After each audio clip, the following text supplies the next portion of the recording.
Okay guys, in this video we're going to be comparing three different cameras. Those cameras are going to be the Canon R7, the Sony ZV-E10 and the Canon R6 Mark II. Let's get into it. Okay guys, so like I just said, we are going to be comparing these three cameras. They are the Canon R7, the Sony ZV-E10 and the Canon R6 Mark II. Now we're going to be comparing these three different cameras in a variety of categories to find out which one comes out on top. Now to start off with, let's have a look at the Canon R7. So why is the R7 better than the others?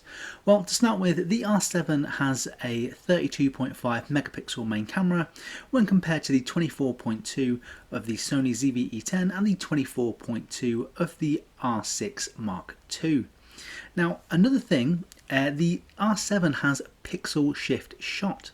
Now this means the camera can take a series of shots, shifting the sensor slightly with each one. These can then be combined to create an extremely high resolution image. It's particularly useful for things like photographing artwork. The R7 also has first-party support for live streaming. Now a camera that supports live streaming can be used to broadcast video to certain platforms via a first-party app, so that's really interesting. Now let's move on to the Canon R6 Mark II. Okay, so why is the Canon R6 Mark II better than the others? Well, to start off with, it has a lot more focus points. In fact, it has 4,897 focus points when compared to that of the 651 of the R7 and the 425 of the Sony ZV-E10.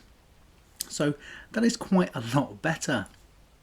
Now, the video recording of the main camera comes in at 2160 by 60 frames per second, and that is the same for the R7. The Sony ZV-E10 has 2160 by 30 frames per second. So the R7 and the R6 Mark II both have the best video recording. Now for the R6 Mark II, it has the best continuous shooting at highest resolution, coming in at 40 frames per second. So fast continuous shooting is useful for catching things like action shots. The R6 Mark II also has better maximum expanded ISO, so that is important to bear in mind. Now let's move on to the Sony ZV-E10. So you might be wondering how the Sony ZV-E10 can possibly compete with the other two. Well, there is a couple of areas which it actually does very well in, and one in particular.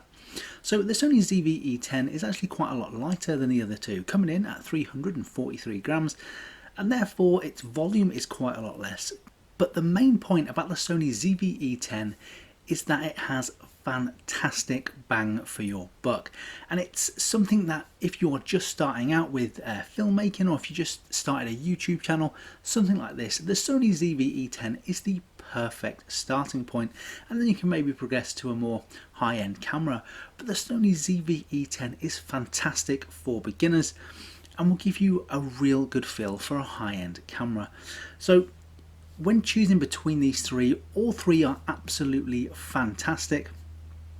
The R6 is maybe for those people who are more professional, the R7 is for those in between, and I think the Sony ZV-E10 is going to be perfect for beginners. But no matter which way you go between these three, you're going to be getting a fantastic camera.